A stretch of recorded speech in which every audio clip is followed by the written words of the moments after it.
I volunteered at Red Hook Farms in Brooklyn. The Indian Independence Day Parade. At the Common Pantry in Harlem. I was at a senior citizen center, and I did violin for a social worker there. I volunteered at New York City Summer Streets. Mad Fun Farm. I volunteered at the Afro-Latina Festival. Youth group basketball tournament. And we fed the poor. So last Saturday I was doing Meals on Wheels in Hell's Kitchen. Halfway through, everything was going great. We knock on his door and we hear a couple yelps and then a loud thud. So we're like, are you okay? Are you okay? And the woman goes, I need help. The door's locked, like we can't see her. So we send somebody downstairs to go grab the super. We call 911. One of the elevators is not working. The super takes forever to get upstairs. Finally, he gets upstairs and opens the door. And as we open the door, there's like blood basically everywhere. So I grabbed the phone, talking to 911. I'm like, guys, you need to get here like right away. And the super and I helped the lady get up on her bed.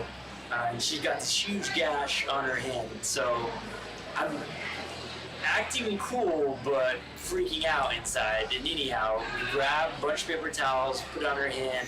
I hold her hand up above her head and try and make conversation, help her call her kids, help her call her grandson. And meanwhile, 911 isn't showing up because one of the elevators is not working and it's taking forever. So it took maybe about 10, 15 minutes and finally the EMT showed up and she's gonna be okay, she's gonna need stitches, but that was definitely an adventure. And then we had another 12 people to go bring meals to me.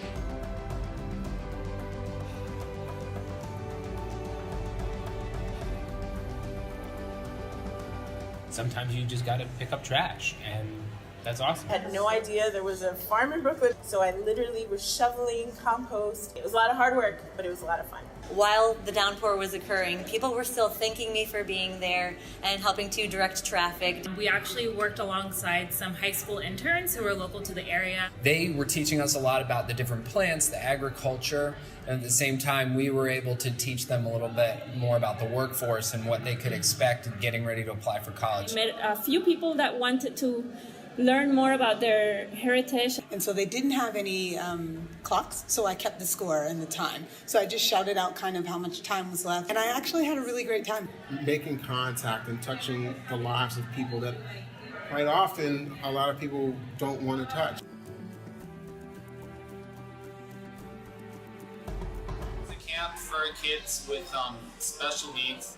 One of the camp directors actually wanted me to meet one of the special campers because he told me something about he was playing piano and he had an interest in composing music. So I was like, okay.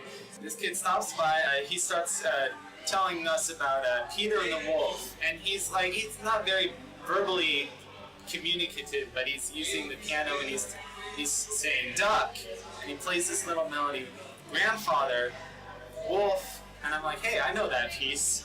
That's a piece by the composer Prokofiev, Peter and the Wolf. It's like, I know that from my childhood, so I'm kind of sitting there smiling. This kid has synesthesia. You associate music with colors, but it's basically just mixing up your senses.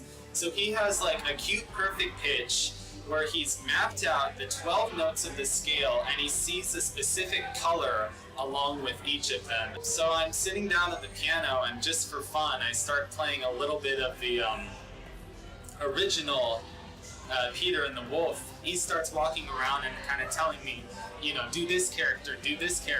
And then eventually he's walking around the room as the wolf character and, going like this and going, oh, and he's just loving it. And his paraprofessional is sitting next to me and she's like, I've never seen him this excited before. And these two girls from my class, they're sitting next to me and they're weeping because one of them, he's in her ministry and she's just never seen him this happy, this excited.